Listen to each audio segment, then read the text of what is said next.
तो चलिए शुरू करते हैं आज का पढ़ाई, मतलब आज की क्लास शुरू करते हैं। ये सब्जेक्ट इको है। सब्जेक्ट कौन सा है? इको है। Class 12 chapter number 6। हो सकता है कि आपके बुक में अलग अलग चैप्टर दिया हो। इसका जो नाम है, जो चैप्टर का नाम है ग्रामीण विकास। कौन सा चैप्टर का नाम है? ग्रामीण विकास। इसका पार्ट 1 होगा। तो रोज की तरह हम शुरू करते हैं। अपना पहले कीवर्ड होता है, फिर क्या होता है? इंट्रोडक्शन होता है, जिससे कि आपको ये पता चल जाता है कि जो इंपॉर्टेंट वर्ड है तो उसकी क्या मतलब है इस बुक के अंदर, ठीक है। और उसके मतलब भी हमें पता लग जाता है, क्योंकि पेपर में यहीं से क्वेश्चन वर्ड बनते हैं, या फिर आपका जो इंट्रोडक्शन है यहीं से क्वेश्चन बनता है। तो आपको ये जानना बहुत ज़रूरी होगा। ये चीज़ क्या करना पड़ेगा? जानना जरूरी होगा। तो चलिए शुरू करते हैं। तो मैंने 2 बुक का सहारा लिया है पढ़ाने के लिए। एक तो ये पहला, ये TR जैन है, ठीक है। उसके बाद ये NCERT है। तो मैं अधिकतर चीज़ें NCERT से कवर किया हूँ। तो पहला वर्ड है आजीविका। क्या है? आजीविका। आजीविका का मतलब होता है कि अपना जीवन आप कैसे चलाते हैं, अपना जीवन कैसे चलाते हैं, यानी कौन से काम करते हैं अपने जिंदा रहने के लिए। जैसे कि मान लो कि सपोज करो मैं पढ़ा रहा हूँ, तो मुझे पढ़ाने से पैसा मिल रहा है, तो मेरा आजीविका का साधन क्या हुआ? पढ़ाना। वैसे एक किसान है, उसका आजीविका का साधन क्या हुआ? खेती करना। एक व्यापारी है, उसका व्यापार करना। एक बिजनेसमैन है, उसका बिजनेस करना। जो आपके टीचर हैं वो उनका आजीविका का साधन क्या है? वो है शिक्षा। क्या है? शिक्षा देते हैं और पैसा कमाते हैं। तो इसीलिए जो किसान होते हैं उनका आजीविका का साधन क्या होता है? वो कृषि होता है, यानी खेती बाड़ी होता है। फिर आता है प्रौद्योगिकी। क्या होता है? प्रौद्योगिकी। प्रौद्योगिकी का मतलब होता है टेक्नोलॉजी। क्या होता है? टेक्नोलॉजी। क्या होता है? टेक्नोलॉजी होता है। तो कृषि का अगर विकास करना है, गाँवों को विकास करना है, तो वहाँ पर टेक्नोलॉजी होना चाहिए। इसमें देखेंगे कहाँ कहाँ पे यूज हुआ है, ठीक है। उसके बाद है सर्वांगीण विकास। क्या होता है? सर्वांगीण विकास। सर्वांगीण विकास का मतलब होता है हर एरिया में विकास हो। जैसे कि मान लेते हैं सर्वांगीण विकास में आता है क्या है? भौतिक विकास हो, भौतिक विकास, ठीक है। सामाजिक विकास, सामाजिक विकास। आध्यात्मिक विकास, है ना। इस टाइप के जो विकास होते हैं ना, नैतिक विकास, वो क्या कहलाते हैं? सर्वांगीण विकास कहलाते हैं। जिसमें कि केवल एक हिस्से की विकास नहीं होता, बाकायदा सब हिस्से का विकास होता है। उसको हम क्या कहते हैं? सर्वांगीण विकास कहते हैं। तो गांव में क्या हो? खेती भी अच्छी हो, वहाँ के लोग भी अच्छे हों, एजुकेशन सिस्टम भी अच्छा हो, उसको हम सर्वांगीण विकास कहते हैं। जिसमें सभी सेक्टर पे एक बराबर ध्यान दिया जाता है। जो आपकी क्लास की टीचर होती है, मैडम होती है, वो क्या करती है? सर्वांगीण विकास की ट्राई करती है, ताकि हमारे क्लास का एक बच्चा भी पीछे ना रहे, ठीक है। सबका साथ सबका विकास, ठीक है, मोदी जी वाला। फिर आता है साक्षरता। साक्षरता का मतलब होता है गाँव के लोग जो हैं वो पढ़े लिखे होने चाहिए। जो भारत के अंदर है, अगर आप भारत में साक्षर उसे मानते हैं जो लिख सकता हो और पढ़ सकता हो। लिख सकता मतलब साइन वगैरह कर सकता हो, और जो हिंदी उसकी जो मातृभाषा है वो पढ़ सकता हो, वो साक्षर कहलाता है। जिसको हम क्या बोलते हैं? एजुकेटेड पर्सन बोलते हैं। लेकिन भारत के अंदर एक कंडीशन है, अगर आप 7 साल के ऊपर है ना, 7 वर्ष से ऊपर है, तभी आप साक्षर कहलाएंगे। अगर मान लीजिए कोई छठे का बच्चा है, एक छठे का बच्चा छोड़िए, कोई 4 साल का बच्चा है, उसको बढ़िया से इंग्लिश बोलने भी आता है, लिखने भी आता है, अपने भाषा बढ़िया से सब चीज़ जानता है, लेकिन उसको हम साक्षर नहीं मारेंगे। क्यों? हमारे भारत के अंदर एक कंडीशन है कि अगर आपको साक्षर होना है तो कम से कम क्या होना चाहिए? आपको 7 साल से ऊपर होना चाहिए। फिर आता है खाद्य प्रसंस्करण, ठीक है। क्या होता है? खाद्य प्रसंस्करण होता है, मतलब ये होता है कि आप कोई जो खाद्य है, मतलब कि कृषि जो उत्पाद है, जैसे मान लीजिए मैंगो है, तो मैंगो से आपने आम का जूस बना दिया, वो क्या हो गया? खाद्य प्रसंस्करण हो गया, ठीक है। तो अचार बना देना, जूस बना देना, ठीक है, और भी बहुत सारी चीज़ें बना देना, मुरब्बे बना देना, ये सब क्या होता है? खाद्य प्रसंस्करण होता है। यानी मान लीजिए कोई ए चीज़ है ना, उसको बी में आपने कन्वर्ट कर दिया, ठीक है, उसका रूप परिवर्तन कर दिया, ठीक है, उसको हम खाद्य प्रसंस्करण कहते हैं। जैसे आपने मैंगो देखते हैं ना, स्लाइस की आती है, जूस आती है माजा का, तो क्या होता है? मैंगो होता है, मैंगो से सीधे क्या बना देते हैं? जूस बना देते हैं, उसको हम खाद्य प्रसंस्करण कहते हैं। आलू होता है, उसको चिप्स बना देते हैं, तो वो भी क्या है? खाद्य प्रसंस्करण का एग्जाम्पल है। फिर आता है साख। क्या आता है? साख। साख का मतलब होता है क्रेडिट। चल रहा है कि नहीं? चल रहा है भाई, ठीक है। फिर क्या आता है? साख। साख का मतलब होता है क्रेडिट। अब ये होता है कि अगर आपको बिजनेस बढ़ाना है, ठीक है, तो आपको पैसे की जरूरत होगी, तो यहाँ पे क्रेडिट। साख का मतलब क्या है? पैसा। क्या है? पैसा है, यानी क्रेडिट होना चाहिए। अगर खेती बाड़ी बढ़ाना है तो किसानों के पास पैसा होना चाहिए। तो पैसा कहाँ कहाँ से लेते हैं? तो एक होता है औपचारिक क्षेत्र, दूसरा होता है अनौपचारिक क्षेत्र, जिसको हम कई बार ये क्या बोलते हैं? संस्थागत क्षेत्र और गैर संस्थागत क्षेत्र भी बोल देते हैं। तो ये पैसा समझ में आया? साख मतलब पैसा है, कि उनके पास पैसा तो हो आगे काम करने के लिए, उनको लोन चाहिए, तो साख के अंदर आता है। फिर अगला आता है विपणन। क्या होता है? विपणन। विपणन का मतलब होता है मार्केटिंग। क्या करना है? मार्केटिंग करना। आप किसान है, अपने फसल उगा लिया है, उसको मार्केटिंग भी तो करे, लोगों तक पहुंचाए, तभी तो उसकी ब्रांड बिकेगी। इसको क्या बोलते हैं? विपणन बोलते हैं। इसको क्या बोलते हैं इंग्लिश में? मार्केटिंग। मार्केटिंग, मार्केटिंग बोलते हैं। फिर आता है न्यूनतम समर्थन मूल्य। इसकी शुरुआत ना हरित क्रांति से होती है। कहाँ से होती है? हरित क्रांति से होती है एमएसपी की शुरुआत। यानी सरकार ने कहा किसानों को आप फसल उगाइए, किसानों को सरकार ने कहा फसल उगाइए। अब किसान पागल थोड़ी है कि मैं फसल उगाऊं, कोई खरीदने वाला ना हो, तो सरकार ने कहा देखो भाई बात ऐसी है, आप फसल उगाओ, आप फसल उगाओ। किसान ने कहा जी भैया बिल्कुल उगाएंगे, लेकिन खरीदेगा कौन? सरकार ने बोला हम खरीदेंगे, सरकार ने बोला हम खरीदेंगे। बोला कितने में खरीदोगे? सरकार ने कहा कि जितनी आपकी लागत होगी ना, आपकी लागत 100 रुपये है ना, तो हम उस फसल को 150 रुपये खरीदेंगे। आपकी लागत 100 रुपये है तो हम 150 यानी 150% का हिसाब किताब चलता है। तो इसको बोलते हैं एमएसपी। क्या बोलते हैं? एमएसपी। अभी देखा आपने पूरे भारत के अंदर जो किसानों ने आंदोलन किया वो क्या था? उसका जो केंद्र का जो मुद्दा था वो एमएसपी था। क्या था?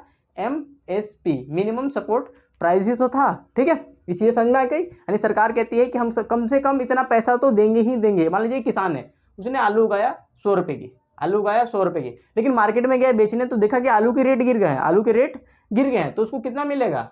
मान लो आलू मार्केट में 80 रुपये बिक रहा है, तो कम से कम किसान जो सरकार है उसके पास जाएगा, बोलेगा भाई कि देखो हमें अच्छा रेट चाहिए, तो उसको 150 रुपये में आलू बिक जाएगा, 150 रुपये में आलू बिक जाएगा। तो इसको हम बोलते हैं एमएसपी। क्या बोलते हैं? एमएसपी। अब डिटेल से पढ़ेंगे इसमें। फिर आता है सब्सिडी। क्या होता है? सब्सिडी। अब खेती करने के लिए ना हमें बहुत सारी चीज़ चाहिए, जैसे कि सिंचाई के लिए बिजली चाहिए, ठीक है, उर्वरक चाहिए जिसको क्या बोलते हैं? खाद बोलते हैं, ये सब चीज़ें चाहिए। तो सरकार, अब किसान है, मान लो कि सबसे जो खाद होता है, उर्वरक लिखते हैं यहाँ पे, जो उर्वरक होता है वो 100 रुपये kg है मान लेते हैं। अब किसान खरीद सकता है? तो नहीं खरीद सकता। सरकार क्या करती है? उसके लिए आप पैसा देती है, सब्सिडी मतलब पैसा दे देती है। जैसे मान लेते हैं जो उर्वरक है वो 100 रुपये का, कितने का? 100 रुपये का। अब किसान के पास 30 रुपये ही है, किसान के पास कितने रुपये हैं भाई? 30 रुपये। इसकी कितने रुपये कमी पड़ रही है? मान लीजिए कोई बिजनेसमैन है, ये तो बेचारा अपना 100 रुपये में ही बेचेगा ना उर्वरक, लेकिन किसान के पास कितना है? यहाँ पे F फॉर फार्मर। क्या है? फार्मर है, इसकी फार्मर के पास 30 रुपये है। ठीक है, अब यहाँ पे गवर्नमेंट बैठी है। कौन बैठी है?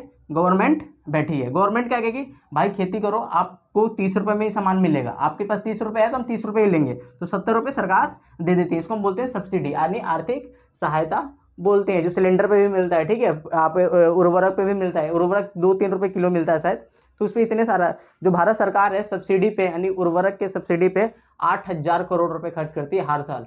8,000 करोड़, इतना ध्यान रखिएगा, बहुत बड़ा पैसा होता है। फिर आता है अनुबंध। क्या आता है? अनुबंध। अनुबंध का मतलब होता है कॉन्ट्रैक्ट फार्मिंग। कॉन्ट्रैक्ट फार्मिंग, आपने पतंजलि का नाम सुना है? बिल्कुल सुना होगा। ITC का नाम सुना है? बिल्कुल सुना होगा। टाटा का नाम सुना है? वो भी सुना होगा। ठीक है, और बहुत सारे जियो वाले हैं, ठीक है, मतलब रिलायंस वाले है ना, जो रिलायंस है, ये क्या है? ये क्या करते हैं कंपनी के, आपने पेप्सिको का नाम सुना होगा, पेप्सिको है ना। पेप्सिको क्या है? चिप्स वगैरह बनाती है ना, लेस देखोगे उसके पीछे देखोगे ना, पढ़ोगे तो पेप्सिको लिखा होता है।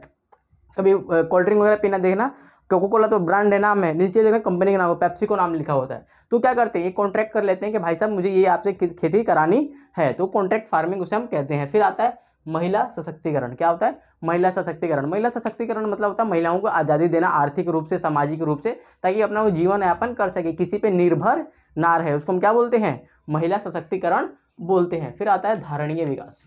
ये सबसे इंपॉर्टेंट है, ये सबसे इंपॉर्टेंट है। धारणीय विकास का मतलब होता है, इसके 3-4 नाम है, मैं लिख देता हूँ चारों नाम। तो धारणीय विकास है, इसको इंग्लिश में सस्टेनेबल डेवलपमेंट कहते हैं। इस पर क्वेश्चन भी बड़ा मस्त मस्त बनता है, ठीक है, अब कंपटीशन के एग्जाम में जाओगे उसमें बनता भी आया था CDS वाले में। ये इसके तो पहला नाम है धारणीय विकास। क्या है? धारणीय विकास, ठीक है, उसका नाम है धारणीय विकास हो गया। इसको इंग्लिश में बोलते हैं सस्टेनेबल डेवलपमेंट। फिर आता है, इसको बोलते हैं सतत विकास। क्या बोलते हैं? सतत विकास, है ना। इसकी ये सब नाम है, क्या बोलते हैं इसको? धारणीय विकास, सतत विकास, ठीक है, या फिर इंग्लिश में बोलते हैं सस्टेनेबल डेवलपमेंट बोलते हैं। इसका मतलब ये होता है कि जो संसाधन है हमारे पास, जितने भी संसाधन है, प्राकृतिक हो गया, अप्राकृतिक, जितने भी संसाधन है, उसका हमें ऐसा प्रयोग करना है ताकि आज की आवश्यकता यानी वर्तमान की आवश्यकता को पूरी करें, और जो संसाधन है उनको भविष्य तक ले जाएं। जैसे मान लीजिए लैंड है, लैंड मतलब जमीन है, क्या है हमारे पास? जमीन है। अब जमीन है तो ऐसा नहीं तो उर्वरक डाल के आप खराब कर दो, नहीं, आपको अगली पीढ़ी को भी ट्रांसफर करना है, तो उसको क्या करना पड़ेगा? धारणीय विकास करना पड़ेगा, ताकि आने वाले समय में उसके हमारी जो जनरेशन होगी वो भी यूज़ कर सके। तो इसमें क्या, इसका एग्जाम मतलब इसका क्या दोगे परिभाषा कि धारणीय विकास से अभिप्राय उस विकास से है जिसमें हम वर्तमान की आवश्यकता को पूरी करते हैं और संसाधनों को भविष्य तक ले जाते हैं, इसको हम धारणीय विकास कहते हैं। इसके जो कॉन्सेप्ट आया 1972 में आया।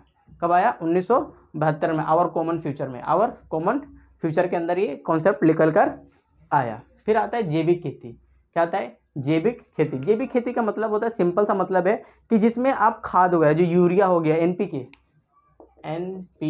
नाइट्रोजन, फास्फोरस और पोटेशियम, इसका यूज ना करें। ठीक है, जैविक खेती में ये भी आता है। ठीक है, केवल इतना ही आता है जिसमें कि आप खाद वगैरह का यूज ना करें। जो केमिकल होते हैं ना, केमिकल फर्टिलाइजर वगैरह, कीटनाशक, शाकनाशक, इन सब का प्रयोग नहीं करना क्या कहलाता है? जैविक खेती कहलाता है। इसमें आप गोबर यूज करते हैं, गाँव घर के जो अपशिष्ट पदार्थ होते हैं इनका यूज करते हैं, उनको हम जैविक खेती कहते हैं। भारत के अंदर जो जैविक खेती का है 100% कहाँ पर होता है? भारत में एक जगह है, राज्य है, वहाँ 100% जैविक खेती होता है, उसका नाम है सिक्किम। क्या नाम है?